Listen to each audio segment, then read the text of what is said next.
Tax Capacita, la mejor opción en capacitación.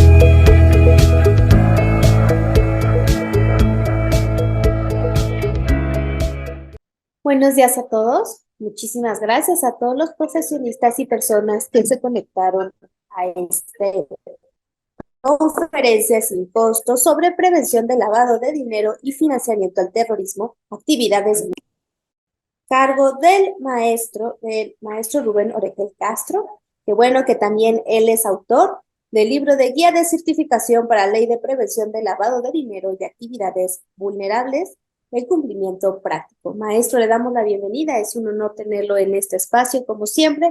Muchas gracias, Lili, muchas gracias a Tax, como siempre, y bueno, pues a todos aquí los participantes, ¿va? Voy a empezar ahí a compartir pantalla. Insisto nuevamente, muy buenos días, bienvenidos a todos.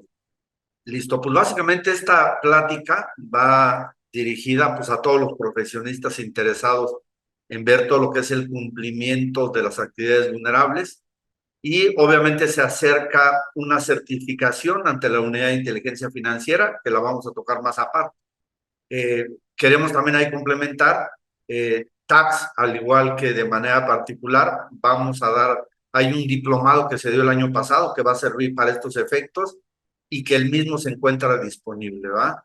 Entonces, vale la pena el examen, así como dato estadístico, solamente 2 de cada 10 personas lo aprueban, entonces, bueno, pues es muy importante, pues prepararse. Se trata en esta breve charla de platicarles un poco cuáles son las obligaciones y obviamente, bueno, pues ojalá tengan la oportunidad de certificarse, ¿va? Como bien comentó Lili, tenemos también una obra con Tax Editores que se llama Guía para la Certificación de Lavado de Dinero, Actividades Vulnerables, pero adicional no solamente es para estos efectos, sino adicional para el cumplimiento práctico, es decir, todos aquellos sujetos obligados o bien aquellos profesionistas que se encarguen de dar asesoría. Es una guía muy práctica, ¿no? Se encuentra disponible en las principales tiendas y obviamente en la página de Tax, ¿no? Quiero comentar también que en el curso que vamos a platicar con ustedes, viene incluida la obra, ¿verdad? Esta es lo que está ya pregrabado, creo que vale la pena que se informen y que lo adquieran. Es una retransmisión precisamente de este diplomado que pudimos dar. Son 15 sesiones de 4 horas diarias, es decir, con total de 60 horas, ¿no? La ventaja es que lo pueden ir escuchando en diferentes momentos durante un periodo de 3 meses. Y como les contaba de manera adicional, también vamos a dar un seminario híbrido, digo, obviamente es en Aguascalientes, que por aquí nos encontramos, y hay un paquete igual que nuestros amigos de Tax ahí nos están ayudando, ¿no? Este seminario empieza el 27 y 28 de octubre, por ahí hay un teléfono para que puedan pedir información, y a través aquí de Tax, insisto, tenemos disponible este seminario que comentamos híbrido, más el diplomado que comentamos, más básicamente la obra. Creo que vale la pena que lo puedan adquirir. Insisto, ahí están los teléfonos de informes específicamente para este diplomado y para lo que es la retransmisión del diplomado, pues directamente ahí con nuestros amigos de Tax, ¿verdad? Entonces, bueno, sin más preámbulo, vamos a iniciar esta breve plática. Se llama el cumplimiento práctico y ideas para la certificación respecto de esta ley, que es la Ley Federal para la Prevención e Identificación de operaciones de procedencia ilícita, ¿va? Ok. Les comento para efecto de la certificación, aquellos que sean candidatos que quieran certificarse, el registro ya está disponible, empezó a partir del 4 al 29 de septiembre, la evaluación es del 25 de noviembre, es decir, hay tiempo suficiente pues para estos efectos, creo que vale la pena que se hagan el intento, no es cara el examen, y la notificación de los resultados es el 18 de diciembre. La tendencia es que por México pertenecer al GAFI, que es el Grupo de Acción Financiera, es que así como en el sector financiero, que es una obligación la certificación, la tendencia es que la certificación sea obligatoria para los sujetos obligados y para los profesionistas que se dedican a esto. Entonces, bueno, la convocatoria está abierta. Libro, este diplomado y este seminario creo que vale la pena ir en su complemento para poderlo aplicar. Quiero comentarles y reiterarles nuevamente que sí tiene un grado de dificultad interesante, pero sabemos y creemos que con este libro y con este seminario y el diplomado es suficiente para que lo puedan acreditar, ¿va? Entonces, bueno, está disponible ya la convocatoria, ¿va? El objetivo de esto es pues, proporcionar ahorita un conocimiento general, es muy amplio todo este tema, pero bueno, básicamente es darle las ideas generales y las herramientas para efecto de poder entender qué es esto. Para poder entender el tema de prevención del lavado de dinero y el financiamiento del terrorismo, es importante primero conocer el delito generador de prevención, y en este caso pues es el delito de lavado de dinero. La primera ley en materia de lavado de dinero, insisto, antes de prevención, nace directamente en Estados Unidos, en una ley que básicamente era la ley del secreto bancario. Esta ley, bueno, pues por ser iniciada a nivel mundial, pues no tenía realmente una sanción. Básicamente se trataba de tener constancia de las operaciones que se realizaban y el reporte a las autoridades. Es decir, no había sanciones para los sujetos que no reportaran o que no emitieran sus constancias respectivas, ¿verdad? Después, bueno, viene todo un tema de evolución donde se empieza a formalizar todo lo que es el delito de lavado de dinero. Básicamente en Estados Unidos se tipifica en 1986, lo consideran como un delito federal y básicamente se autoriza la confiscación de las ganancias ilícitas. A sabiendas que es un delito, tanto delincuencia organizada, lavado de dinero y prevención del lavado de dinero de manera internacional, se empiezan entonces a hacer organismos internacionales para combatirlos. El principal organismo a nivel internacional se llama GAFI, que es el Grupo de Acción Financiera Internacional.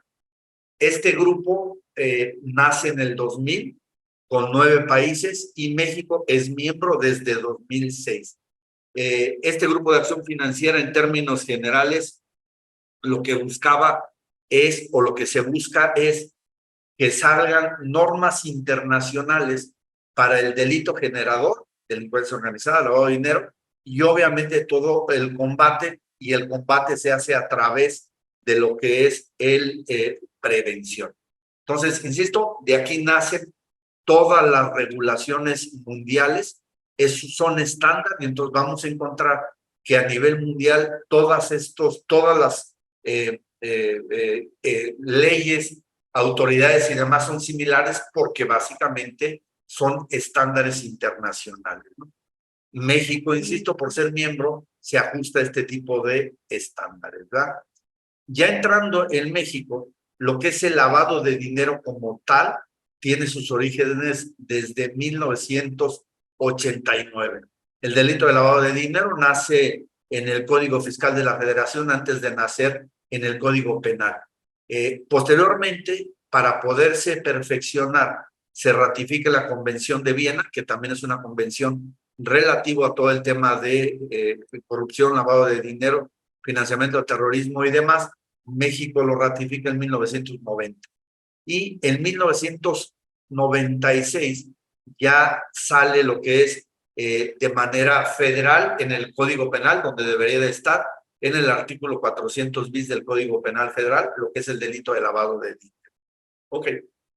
El delito de lavado de dinero es un delito grave, que hay una pena de 5 a 15 años de prisión, más un tema de multas que son de 1,000 a 5,000 multas. Reitero, es importante conocer el lavado de dinero para poder entender lo que es el tema de prevención. Los elementos del delito de lavado de dinero debe de originarse por un delito previo: narcotráfico, delincuencia organizada, robo, entre otras. Este delito incluye pues, lo que es la obtención de recursos de procedencia ilícita a través de este delito previo. Con estos recursos se hace alguna operación financiera y que tenga un propósito, que es ocultar estos recursos o bienes, y algo fundamental, que tengan conocimiento del origen de los recursos. Estos en términos... Maestro, tenemos una pregunta. Sí, por favor. Dice, buen día. ¿Cualquier persona se puede certificar? ¿A quiénes se les recomienda certificarse? Si la PM tiene actividades vulnerables, ¿debe tener a alguien certificado? Ok. Es una obligación certificarse conforme a las reglas, es decir, al estar establecido en las reglas, no es una obligación. Hay que recordar que las reglas no pueden tener derechos y obligaciones, sin embargo, la tendencia es que sí, está establecidos en las reglas, pero se sugiere que todas aquellas personas que realicen actividades vulnerables, como lo vamos a ver, se puedan certificar. Y entonces es una obligación para efecto de incurrir en incumplimiento. Yo diría entonces que sí. Nosotros siempre decimos que en esta materia hay obligaciones establecidas en la ley y otras obligaciones que derivan de. Y entonces, ¿qué quiero decir? Para no cometer o estar bien preparado, pues hay que certificarse. ¿Me explico? Ok. Entonces, si hubiera alguna otra pregunta, por supuesto, aquí estamos a sus órdenes, ¿verdad? Muchas gracias, maestro. Por el momento son todas las preguntas. Listo, ok. Entonces, retomamos el tema para efecto del lavado de dinero, antes de llegar al tema de prevención. Lavado de dinero es un delito federal establecido con una pena grave de 5 a 15 años de prisión, y obviamente se trata de hacer operaciones financieras y que se tenga conocimiento como tal, ¿verdad? Hay modalidades del mismo lavado de dinero, que es encubrimiento, el lavado de dinero que lo venimos comentando, el lavado de dinero de profesionistas y empleados. ¿Qué quiere decir? Okay, vamos a ver más adelante que hay personas que están sujetas del cumplimiento de prevención. Cuando un profesionista o alguien que realiza una actividad vulnerable, en su caso, entonces el delito se hace más gravoso y se aumenta de una tercera a media, de una tercera parte a un medio de la pena. Y lo mismo pasa con el tema corporal y el tema de la multa. Y entonces, nuevamente, es importante que todos los sujetos que son de la Ley de Prevención del Lavado de Dinero caen en esta suposición, y es importante entonces dar el debido cumplimiento, ¿va? Otra modalidad es el lavado de dinero utilizando menores de edad, y otro el de los funcionarios públicos. Ok. Existe también para efecto del financiamiento al terrorismo. Lavado de dinero y financiamiento del terrorismo van de la mano. Hay diferencias entre ambos, sí. Básicamente la diferencia común es que en el lavado de dinero el recurso proviene de una actividad ilícita, y el financiamiento de terrorismo puede no venir de una actividad ilícita, es decir, de una operación normal y legal. Y el destino en el financiamiento al terrorismo es para hacer terrorismo y causar terror entre la población. Y entonces todas las medidas de prevención también lo incluyen, ¿no?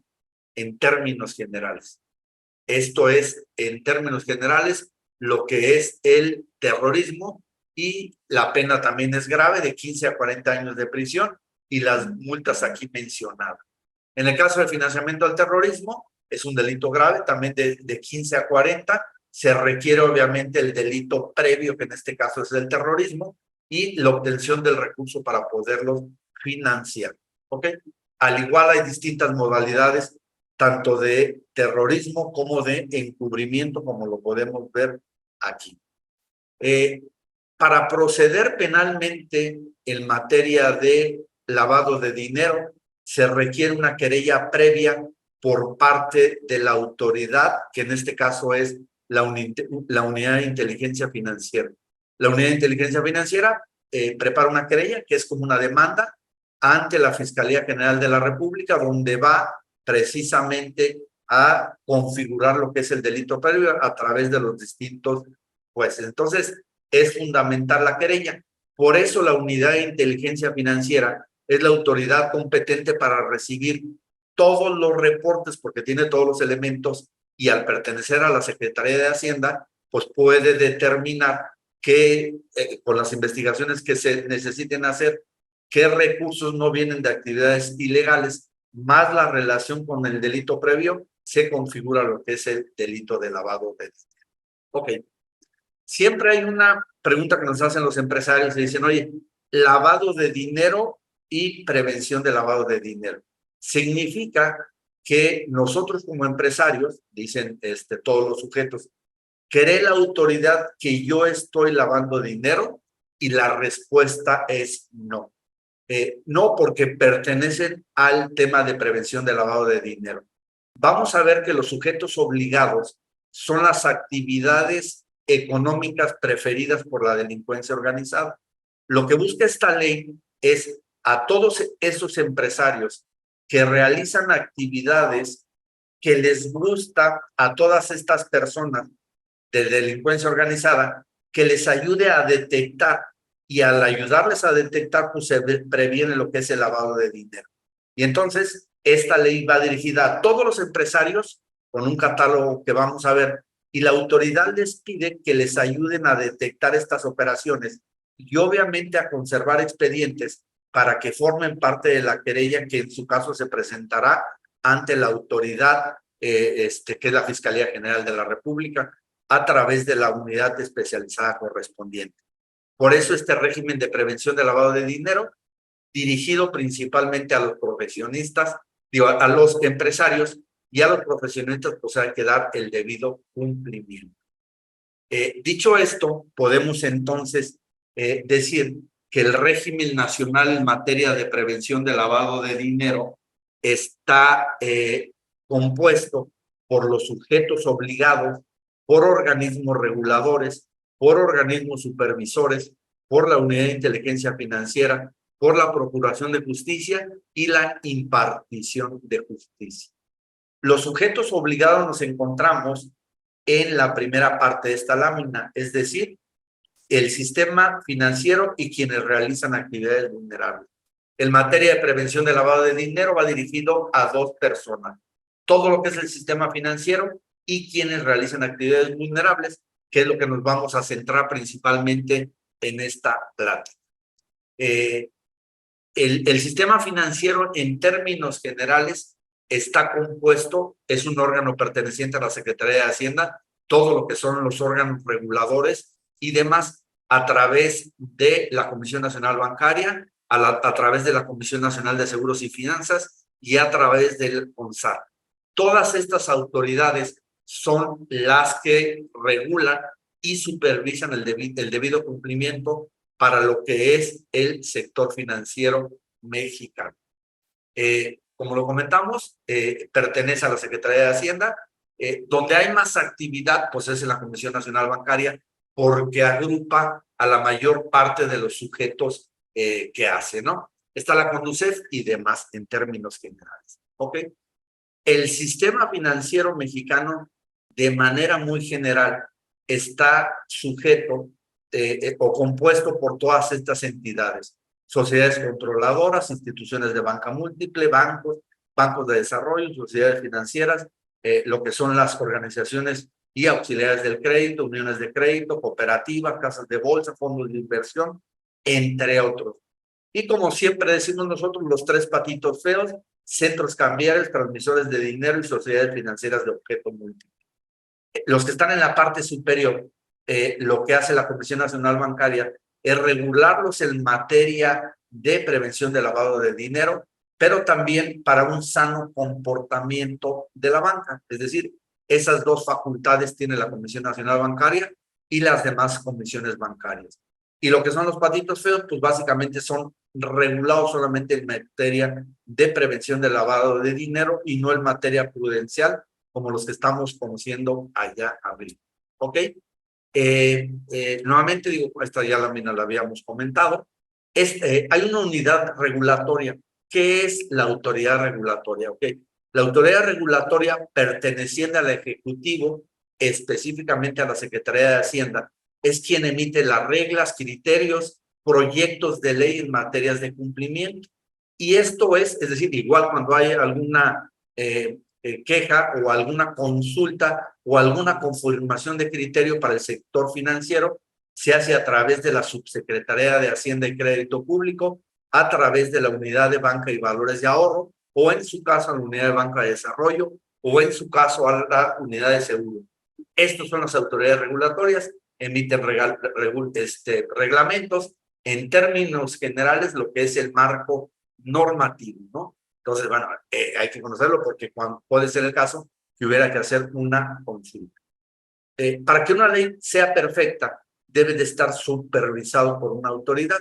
En el caso del sector financiero, se hace a través de la Comisión Nacional Bancaria y obviamente a través de la CONDUCEF y de la CONSAT, en términos generales. ¿Ok?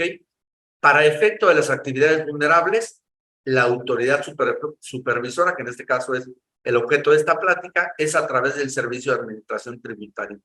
Hay una gran confusión en términos generales, que al ser el SAT tener la facultad en materia de todo lo que son las contribuciones, se considera que esta ley es fiscal. No es así. Es supervisada sí por el SAT, pero no es fiscal, es en materia de prevención del lavado de dinero. ¿Qué quiero decir con esto? Que ustedes pueden recibir una visita del SAT para que le revise el debido cumplimiento de los sujetos o de los empresarios que están dando cumplimiento a esta ley, o bien en materia de comercio exterior, o en su caso de contribuciones en general. Ok, ¿qué más tenemos? Bueno, veíamos ahí también que la unidad de inteligencia financiera es la facultada para poder emitir la querella. Lo que hace la unidad de inteligencia financiera entonces es recabar de los sujetos obligados todo lo que es la información financiera a través de los avisos que se van recibiendo. Como se coordina con autoridades también en materia de procuración de justicia, consiguen el delito previo y analizan todo lo que es la información financiera, y aquellas operaciones que no tengan o no se puedan comprobar de manera legal a través de una declaración de impuestos y con una vinculación con la delincuencia organizada, entonces en todos los casos se podrá decir que es lavado de dinero, ¿va? Ok. ¿Qué más tenemos? Ok, ya comentamos. La autoridad es un delito federal. Al ser un delito federal, recae la investigación y en su caso la consignación a través de la Fiscalía General de la República, y hay una unidad especializada que se llama Unidad Especializada de Análisis Financiero, perteneciente a la Fiscalía General de la República en materia de estos delitos, ¿verdad? Y los particulares nos encargamos también de prevenir y combatirlo. Ya comentamos, todos los empresarios del sistema financiero mexicano, quienes realizan actividades vulnerables, estamos sujetos a hacer diversas obligaciones para prevenir, detectar y darle seguimiento al tema de las operaciones. ¿Ok? Una de las obligaciones establecidas tanto el sistema financiero como las actividades vulnerables, como a México como país, es que evalúen los riesgos que se tienen. Comentamos hace ratito que existen recomendaciones de la GAFI, que es el Grupo de Acción Financiera Internacional, quien emite los 40 recomendaciones o los distintos estándares. La recomendación 1 dice que todos los países deben evaluar los riesgos que tienen los sujetos y que tienen cada uno de los países. Y entonces el sector financiero básicamente está establecido a través de distintos niveles de riesgo, como lo es también las actividades vulnerables, ¿verdad? Y entonces ya entrando, ahora sí en materia de prevención, me voy a tratar de ir un poquito más rápido por los tiempos que tenemos. En México, en materia de prevención de lavado de dinero para las actividades vulnerables, sale la ley el 17 de octubre de 2012 y la vigencia empieza a través del 17 de julio del mismo año. Hay que recordar nuevamente que este no es en tema fiscal y no se establecen los procedimientos por el Código Fiscal de la Federación. ¿Ok? La ley en términos generales en materia de prevención está compuesta de su ley, de su reglamento, de reglas y de formatos, así como otros medios de consulta, que es la página del SAT a través del portal de prevención, la página de la UIF, de la Comisión Nacional Bancaria y algunas otras fuentes específicas, ¿verdad? En materia de prevención de lavado de dinero, junto con las otras leyes, hay que recordar que ya no hay salarios mínimos, sino son UMAS. Y entonces, si bien es cierto, la ley todavía no se modifica y siguen apareciendo salarios mínimos, se va a entender en todos los casos que son UMAS. Y es importante el tema de UMAS porque te establece los distintos umbrales que tienes que tener como medida para determinar si eres sujetos o no. Y ya saben que la unidad de medida de actualización se encuentra directamente en la página. Ok, esta ley, nosotros siempre decimos que tiene como una subley, por llamarle así. La primera parte es a todas aquellas personas que estén en México, sean ciudadanos o no, hay una restricción de uso de efectivo en el país. Esta restricción de uso de efectivo, insisto, va dirigido a todas las personas. Y la ley te limita que no se puede usar efectivo cuando se utilicen operaciones mayores a las que vemos aquí. Es decir, si alguna persona va a comprar un inmueble y quiere pagar en efectivo y el inmueble tiene una operación mayor al $1,000,000, no puede utilizar efectivo, tendrá que utilizar el sistema financiero. Y obviamente igual todas estas. Si se fijan, estas son las actividades principales de la delincuencia organizada: comprar inmuebles, comprar vehículos, relojes, rifas, blindaje, acciones, arrendamiento, entre otros. Ok, esa es la primera parte de la ley, dirigido a todas las personas que están en México y que realicen, sean nacionales o no, pero que están aquí y van a realizar un tipo de operación. La otra parte de la ley son de los sujetos obligados. Ok, para poder determinar quién es sujeto de la ley, tenemos que considerar o ver varios temas. Uno, que lo hagan habitual y profesional. Dos, considerar todo el tema de la copropiedad. Tres, no solamente va para los clientes, sino va para clientes, usuarios y cuando existe una relación de negocio.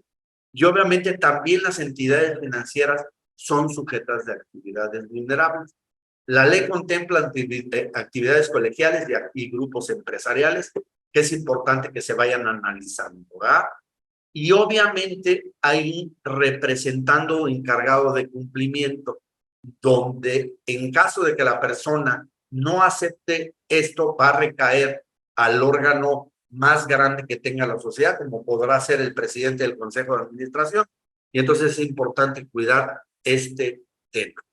Clientes y usuarios, insisto, porque la ley prevé para que ser sujeto o no, clientes y usuarios. Eso lo vamos a encontrar en el artículo 18 de la ley, junto con otras obligaciones. Ponemos siempre un ejemplo muy claro. Cuando una inmobiliaria participa en una operación, hay una relación de negocios y la inmobiliaria es un broker que tiene dos personas que reportar: al dueño de la casa que la está vendiendo y a quien la compra, o bien a otra inmobiliaria que puede participar. Entonces es un tema que siempre vale la pena analizar. Ahora sí, el catálogo de los empresarios que les pide la autoridad que les ayude a detectar y dar seguimiento a las operaciones son estas. Y obviamente se tiene que identificar según los umbrales de identificación y aviso. Es decir, es un catálogo para saber si caes o no de manera mensual. Todas aquellas personas que se dediquen a todas esas actividades, que rápidamente las vamos a analizar, serán sujetos. ¿Ok? En términos generales, vamos a entrar a cada una de las distintas actividades vulnerables. ¿Ok? Primera de ellas, juegos y sorteos. La generalidad es que todo el mundo dice, no, eso va dirigido a los casinos o va dirigido a los pronósticos o no. Sin embargo, esto va muchísimo más para allá. Es decir, todas aquellas personas que tengan un permiso por la Secretaría de Gobernación para realizar un sorteo, es decir, imagínense una estación de servicios que va a rifar un automóvil, entonces se requiere un permiso de la Secretaría de Gobernación. Y al tener un permiso de la Secretaría de Gobernación, se hace sujeto de la ley en materia de prevención de lavado de dinero. Y entonces va muchísimo más allá. También es cierto que va dirigido a los permisionarios, es decir, si vemos alguna agencia de pronósticos deportivos, por ejemplo, es un permisionario y también se hace sujeto de la ley. ¿Ok? ¿Qué más tenemos básicamente dentro de esta primera parte? ¿Ok? Tarjetas de servicios de crédito, tarjetas prepagadas. La generalidad también es que todo el mundo cree que solamente aplica para lo que son los prepagos por empresas que se dedican a eso, ¿no? Vale cheque y demás. Sin embargo, no es así. El sujeto obligado es aquel que puede emitir de manera propia todo el tema de prepago o pospago. Por ejemplo, si una estación de servicio, nuevamente pongo ese ejemplo, tiene convenios o contratos celebrados con empresas de transportes o en general, para que cuando llegue a través de algún dispositivo y al final del mes paguen, o bien ese es pospago o prepago, es que junta una cantidad de dinero, lo deposita, le dan unos vales internos, todo eso es sujeto de la ley. Así como la estación de servicios, hay que verificar porque se trata de ver si eres o no sujeto con esto. Entonces, bueno, este es todo el tema en materia de prepago y pospago de tarjetas que nos dice la ley. En cheques de viajero también son sujetos obligados, ya no se usa mucho, pero es decir, todas aquellas empresas que se dediquen a hacer el tema de cheques de viajero son sujetos de la ley. En materia de mutuo no es otra cosa que un préstamo. Y no necesariamente esto va para los bancos o son casas de empeño y demás. Esta ley aplica a cualquier persona que preste dinero. Y al prestar dinero hay que considerar si es habitual o profesional. Podemos entender que a veces hay un grupo de empresas donde una le presta a la otra. Eso es sujeto de la ley. En términos generales, sí. O también hay empresas que se dedican o que le ayudan o apoyan a sus empleados a otorgarle el préstamo. ¿Se considera entonces que esto es actividad vulnerable? Sí. Además, podemos entender que a lo mejor un socio le presta a su empresa y esto también se puede considerar como actividad vulnerable. Entonces, no solamente el mutuo préstamo va dirigido a todas aquellas personas que se dedican a prestar, como son las SOFOM o casas de empeño. La mayor parte del mundo empresarial se presta entre empresas a los trabajadores o terceros. Hay otra que son bienes inmuebles, lo que es el tema de comercialización.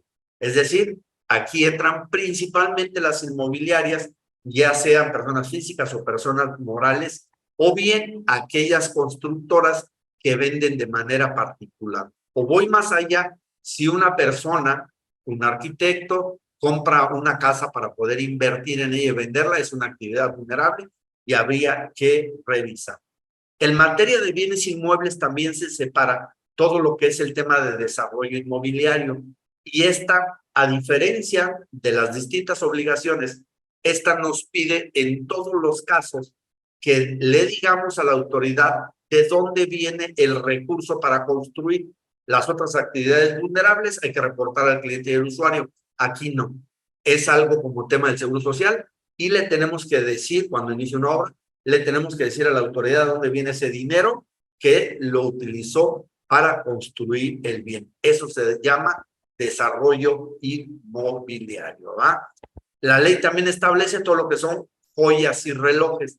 Todas aquellas personas que lo hacen de manera habitual o profesional, se dedican a vender joyas y relojes, son sujetos de la ley.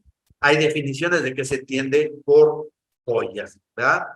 En el tema de obras de arte, también la ley es muy confusa y pudiéramos entender que solamente aquellas empresas que se dedican a la distribución o remates de obras de arte. Sin embargo, hay que tratar de entender qué es una obra de arte. Y la obra de arte, por definición, me dice que es una obra artística y obviamente nos va a llevar a cosas tan absurdas para su consulta en la Ley Federal de Derechos de Autor, que todo el tema de obras de arte son literarias, musicales, dramáticas, entre otras, inclusive todo lo que son los sistemas de cómputo, entre otros. Entonces habría que revisar de manera literal. Perdón, maestro, tenemos una pregunta. Por favor. Dice, ¿en préstamo es actividad vulnerable solo en préstamo en efectivo? No, ok, muchas gracias por la pregunta. Sí, hay que comentar, hay que poder entender. La ley, veíamos al principio, está dividida en dos. La restricción de uso de efectivo, que no tiene nada que ver con los sujetos, se parecen las actividades, pero no tiene nada que ver. Es decir, para realizar determinadas operaciones, no se puede utilizar el efectivo. Pero lo que es la actividad vulnerable no limita que lo hagas o no en efectivo. Simplemente determinas que eres el sujeto y a partir de ahí das el cumplimiento que requiere la ley. Y entonces son cosas diferentes. Hay umbrales de identificaciones y de avisos que me lleva a determinar si eres sujeto en el tema del mutuo. Entonces, pues no hay que confundir. Una cosa es la restricción de uso de efectivo y la otra efectuar el mutuo. Entonces, lo que tratamos de determinar aquí primero es quién es sujeto.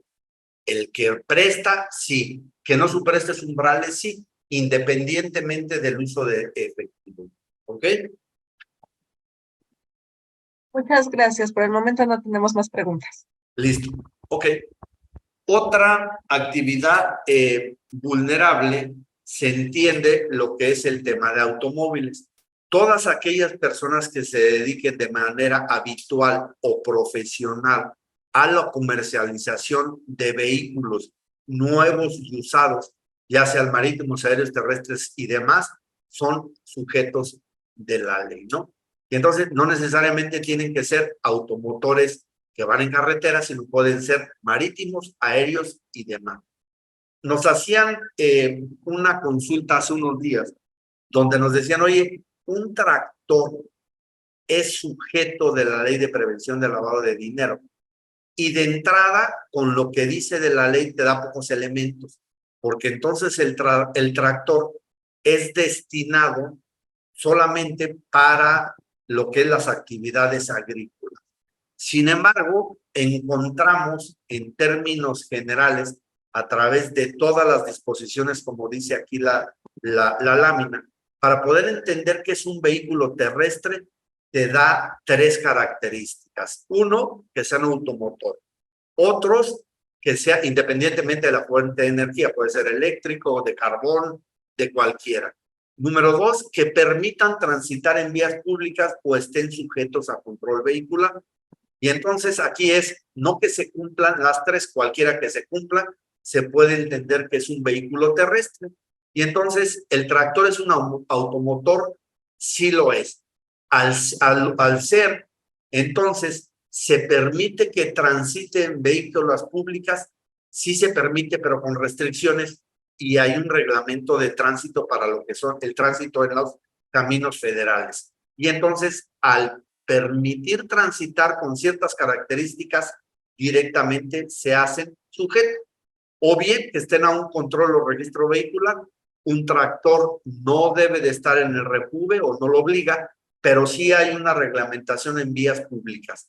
Y entonces, por ser automotor y transitar en vías públicas, me lo jala directamente en la ley. Inclusive podemos entender como vehículos terrestres hasta un patín eléctrico que se están utilizando. Un patín eléctrico, por ejemplo, en la Ciudad de México, ya está regulado su uso.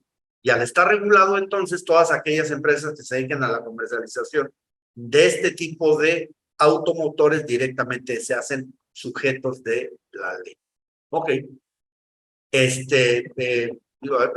Todas estas empresas que vemos que se dedican a vender motocicletas, pues obviamente una motocicleta es un automotor y son sujetos directamente de esta ley.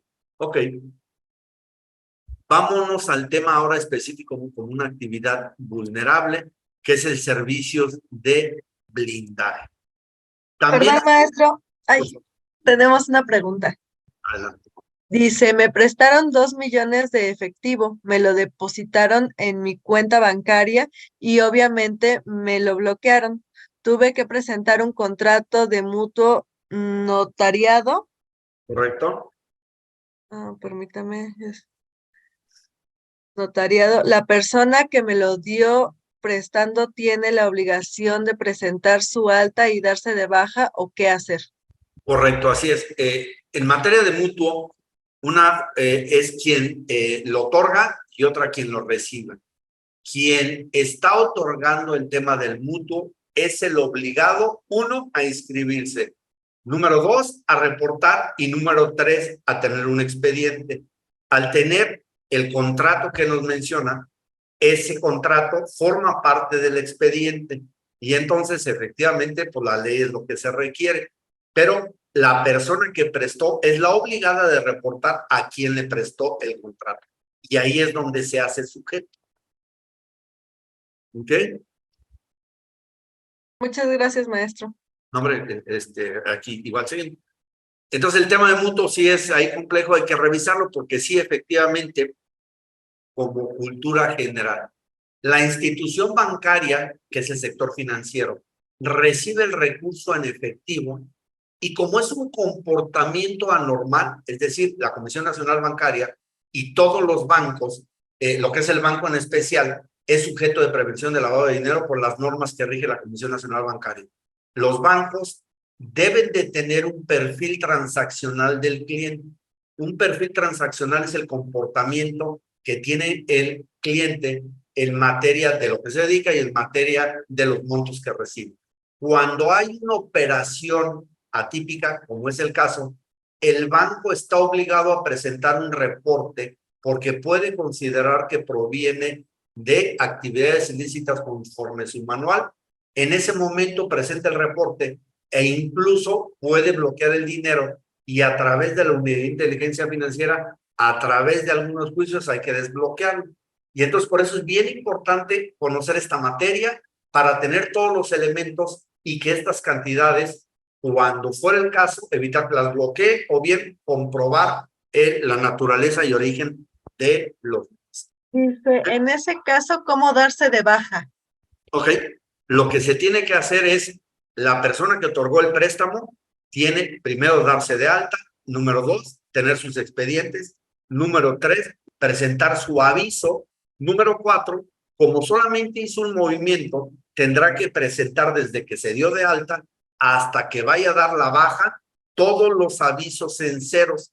Pero ojo, un aviso extemporáneo es un aviso omiso y un aviso omiso causa una multa de casi 7 millones de pesos. Entonces, es muy delicado este tema, por eso es importante conocer específicamente lo que se requiere de hacer. La manera de darse de baja es ingresar al portal y dar de baja la actividad que se tiene. Pero hay que revisar que tenga su debido cumplimiento. Y el cumplimiento no solamente son avisos, sino son algunas obligaciones que vamos a repasar ahorita de manera muy general. Muchas gracias, maestro. Ok. Entonces, el blindaje también, quien se dedique a hacer blindaje para automóviles, casas y demás, es sujeto de la ley. Insisto nuevamente, vale la pena comentar que estas son las principales actividades preferidas de la delincuencia organizada y a todos los empresarios les está pidiendo que le ayuden a detectar estas operaciones.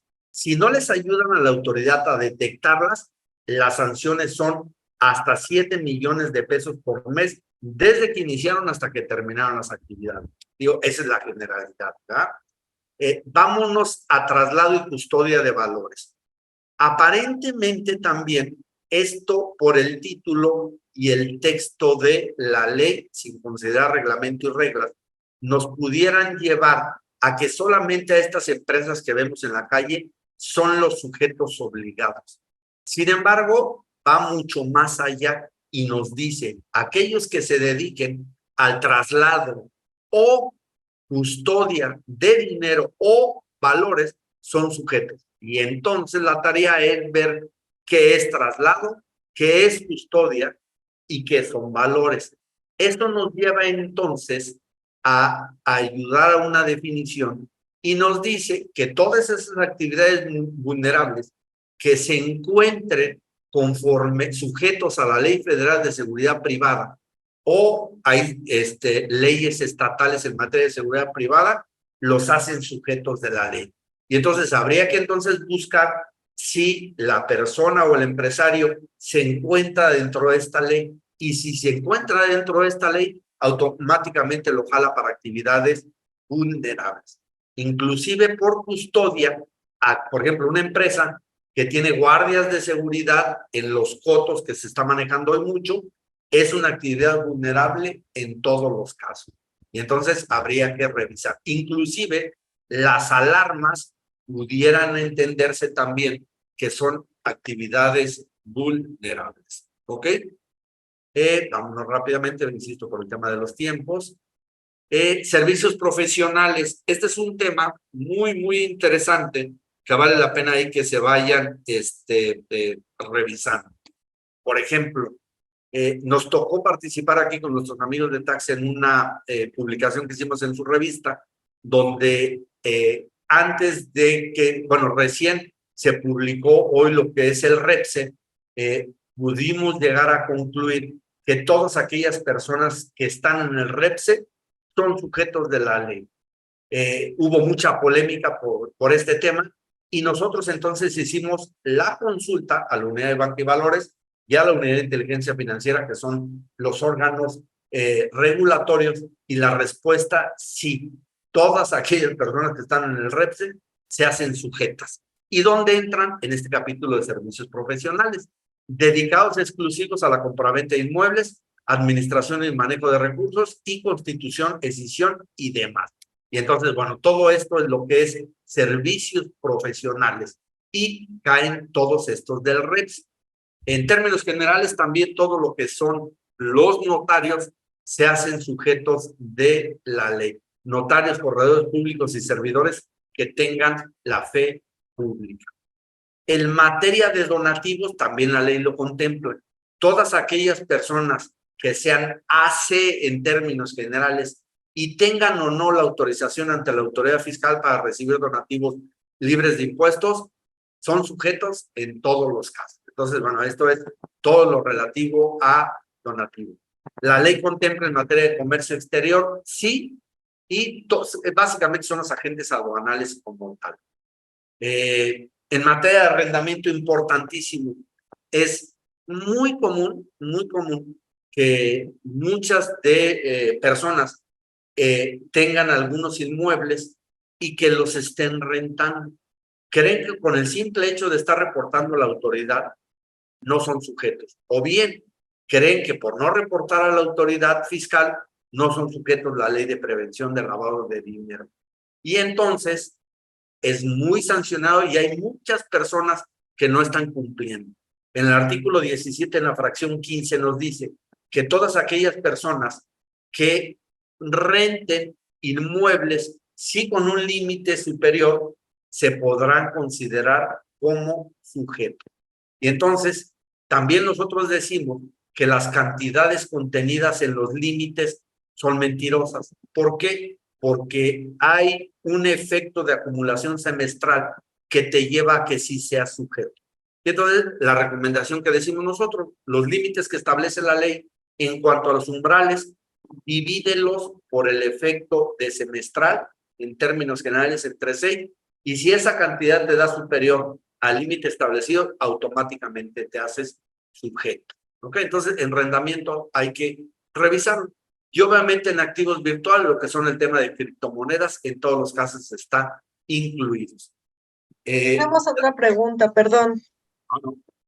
Dice, ¿cuánto es el monto para darme de alta o cuál será el monto para no darme de alta como arrendador en esta ley? Ok, me voy rápidamente, me voy a regresar a la tabla para ver efecto de los umbrales. Veíamos al principio que es como un catálogo y determinar quién es el sujeto. Entonces, aquí rápidamente un minutito. Aquí está, es decir, en el caso de arrendamiento, lo vamos a encontrar el concepto de arrendamiento como derechos personales de uso o goce. Y entonces, todas aquellas personas que reciban ingresos de 166,000 pesos se consideran sujetos.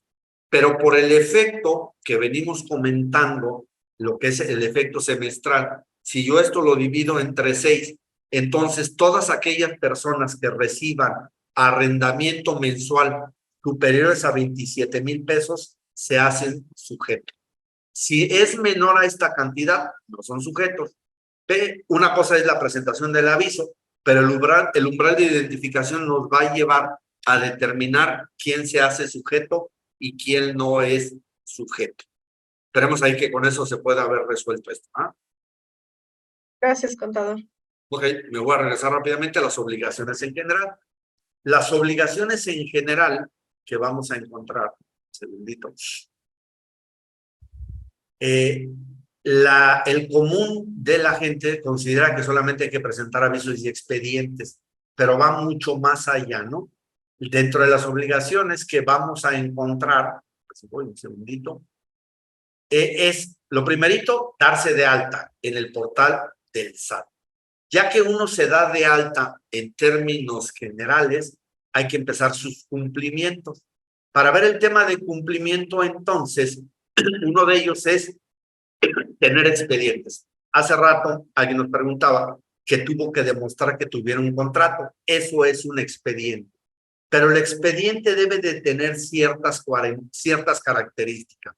Estas características del expediente debe de tener datos suficientes de identificación de nuestros clientes y nuestros usuarios.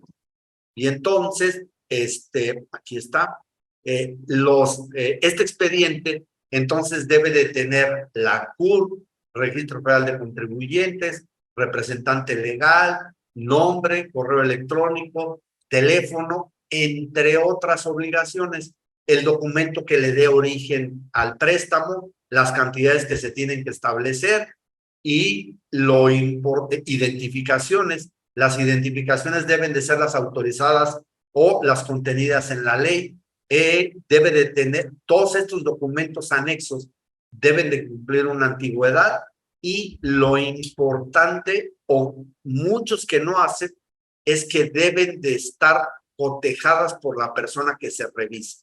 Es decir, el artículo 12 de las reglas dice que cuando se exhiba un documento, el cliente o el usuario debe de proporcionar el original y quien lo reciba debe de decir que está cotejado contra los originales, entre otros. Hay obligaciones de cerciorarse que los documentos que presenta el cliente y el usuario sean válidos, entre otros, ¿verdad? Otros datos erróneos, omitir datos de localización, entre otros. ¿Ok? La ley establece también que todos los sujetos obligados deben de tener un manual antilavado y está establecido en diferentes partes y cuerpos. Nos ha tocado participar en la atención de los clientes y la autoridad fiscal está pidiendo en todos los casos el manual. Resguardo de la información también, hay que tener ciertas obligaciones de resguardo de información. La ley establece que debemos de tener una auditoría tanto interna como externas. Todas estas son medidas preventivas de lavado de dinero, ¿va? En materia de avisos, no solamente son avisos mensuales, hay avisos en ceros, hay avisos con cantidades, abusos de acumulación, avisos urgentes, entre otros, ¿verdad? Avisos de personas vinculadas, etcétera, ¿verdad? Todos estos son los avisos semestrales en términos generales, avisos de acumulación, personas vinculadas, entre otros. Perdón, maestro. Por favor. Tenemos dos preguntas. ¿Sí? Ali Dice, o solo por tener esta actividad tengo esa obligación, o no por la abuelita que cobra 5,000 al mes. Eso no me obliga, eso entiendo de acuerdo al umbral para no darme de alta. Correcto, si una persona no supera el umbral del que comentábamos, o sea, de los 27,000, no es sujeto en ninguno de los casos.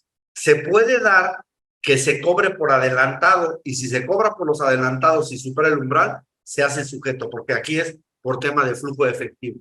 Y al superarse el umbral, pues hay que cumplir con todas las obligaciones. Gracias. Y la otra dice, por el simple hecho de dar en arrendamiento, aunque no llegue al umbral mínimo, ¿debe de registrarse en el portal? No, si no supera el umbral de identificación, no se tiene que dar de alta. Muchas gracias, maestro. Ok, esto es lo que comentamos hace ratito. En materia fiscal, cuando uno presenta una declaración de manera espontánea y fuera de tiempo, no hay sanción si no es requerida por la autoridad.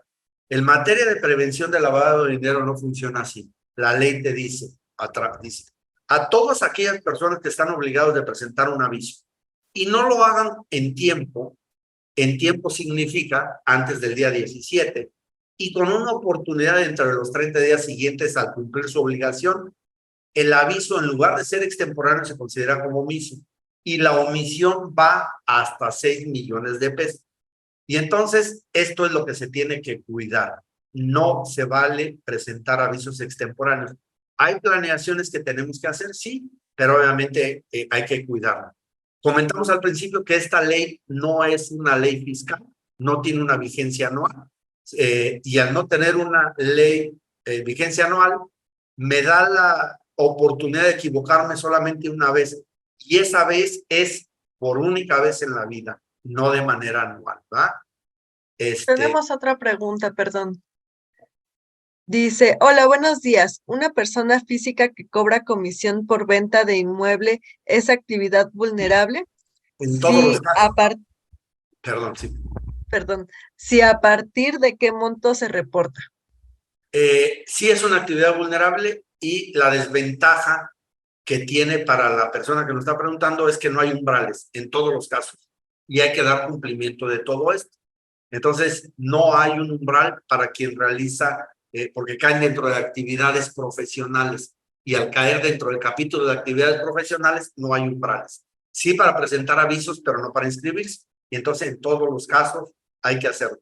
Y hay que recordar que la autoridad tiene muchos elementos para determinar quién cae o quién no cae.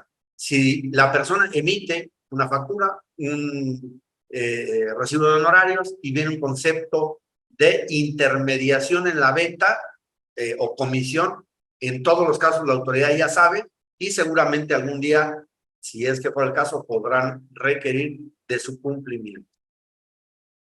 Gracias, maestro. La ley nos lleva, esto tiene muchos años de dueño beneficiario, no como un código fiscal, que eso es nuevo. Entonces también hay ciertos mecanismos para determinar quién es el dueño o beneficiario, ¿va? Las multas en términos generales son muy agresivas. No cumplir con requerimientos va de 20,000 a 207,000. No presentar un aviso en tiempo dentro de los 30 días, de 20 a 207. No identificar, igual, de 20,000 a 207,000. Presentar avisos incompletos, la misma sanción. Y no presentar avisos es lo omiso, lo extemporáneo, pasando los 30 días, y va de 1 millón a 6 millones de pesos. El aceptar efectivos, conforme está en la otra parte de ley, también va aquí.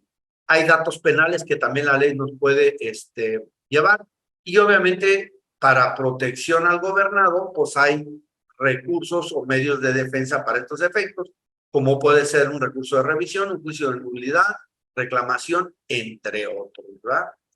Comentamos que en materia de certificación hay una convocatoria vigente, debemos de cumplir con ciertas características y demás.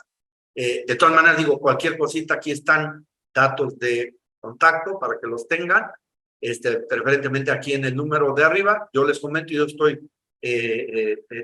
certificado ante la Comisión Nacional Bancaria y ante la Unidad de Inteligencia Financiera. y recordarles nuevamente esta gran oportunidad que tenemos para poder adquirir el libro, que básicamente aquí viene muy, muy completo. Todo esto que comentamos en lujo de detalle, realmente a un costo muy interesante. Y obviamente el cursito este que estamos platicando para que lo puedan tomar también. Ve, aquí rápidamente les voy a poner la lámina. No sé si en lo que la pongo hubiera alguna otra pregunta, algún comentario por nuestros amigos de taxi y demás, ¿verdad? Sí, maestro, tenemos una última pregunta. Dice, ¿pero se podrá pelear de acuerdo a la Constitución por exceso en multa? Pregunto, ¿y si es ganable? Correcto, efectivamente, sabemos que de manera constitucional las multas y las sanciones deben de ser proporcionales a la actividad económica que tiene y en todos los casos sí son peleables. Pero obviamente pues hay que consultar ahí a un abogado. Lo que nosotros pretendemos a través precisamente de esta obra, a través de estos cursos, es que de manera preventiva para evitar todo este tipo de gastos, pues podamos dar un cumplimiento adecuado. Y entonces ofrecemos nuevamente este seminario, el diplomado que está aquí, que tiene más de 60 horas, más que vamos a dar, más el tema del libro, pues que lo puedan aprovechar, ¿verdad? Gracias. Dice, ¿el libro es versión electrónica? No lo tenemos en versión electrónica, parece que Tax en su momento lo estará preparando, pero hoy solamente es de manera física. Gracias. Y una última pregunta ahora sí. Dice, ok, entonces esta persona física se registra como actividad vulnerable, como intermediación de venta de inmuebles, pero cuando reporta por el valor del inmueble o por el monto de la comisión. Ok, lo que busca la ley no es lo que esté ganando la persona, más bien el monto de la operación. Entonces la comisión no importa.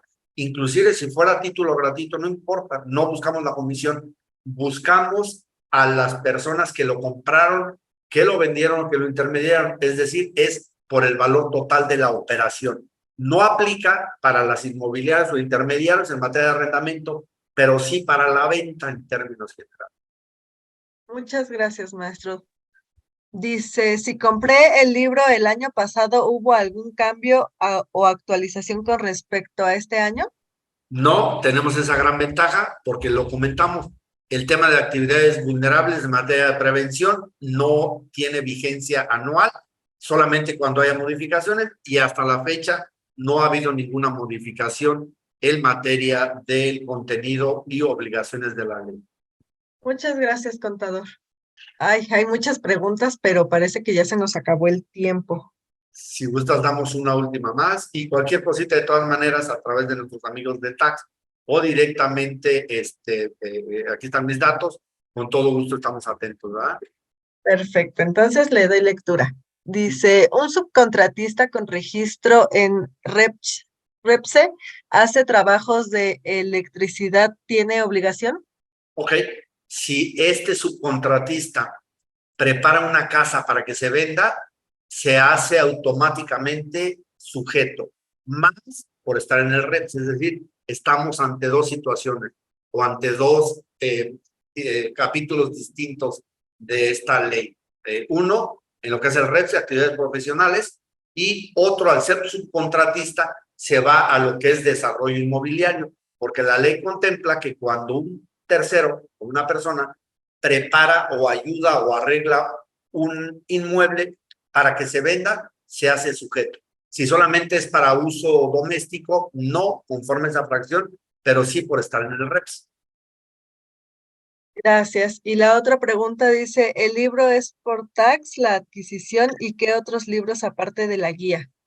Correcto, básicamente si está en tax, es suficiente para el tema de cumplimiento. Obviamente hay que analizar todo el material de la convocatoria, pero esta es una guía muy sencilla porque vienen antecedentes internacionales. En la guía de certificación vienen todos los datos, pero con el diplomado que tenemos aquí con ustedes, más el seminario que vamos a dar, más en el libro, es suficiente, sí. Perfecto, muchas gracias, maestro. Al parecer ya son todas las dudas, entonces si no hay nada más que decir, le doy paso a mi compañera Liliana. Muchas gracias. Muchísimas gracias, maestro. Les agradecemos a todas las personas que se conectaron a esta conferencia, que es para ustedes. Les agradecemos mucho. Y pues nuevamente al maestro por darnos este tiempo y su espacio. Y bueno, les recordamos que efectivamente esta guía de certificación está con nosotros y la pueden adquirir con nosotros a través de nuestras redes sociales o a nuestro número de WhatsApp. Ahí pueden adquirir este libro llamando a nuestro número de contacto que mi compañera Zulén les hará llegar aquí en el chat para que puedan adquirirlo sin ningún problema. Le agradecemos mucho, maestro, nuevamente. No sé si quiera cerrar con algo este evento. Le agradecemos mucho de parte de Tax Editores y Tax Capacita. No, pues como siempre, Lili, muchas gracias a Tax, a ti de manera personal y a todos los asistentes. Y vale la pena, insisto, el tema del libro que se está manejando ahí y todo lo que se tiene. Entonces, estamos directamente a sus órdenes. Agradecemos el tiempo que le dedicaron. Es mucho material. Tratamos de hacerlo lo más rápido posible y también les va a hacer llegar vía correo electrónico a nuestros amigos de Tax el material que acabamos de ver. Pues gracias a todos y hasta luego.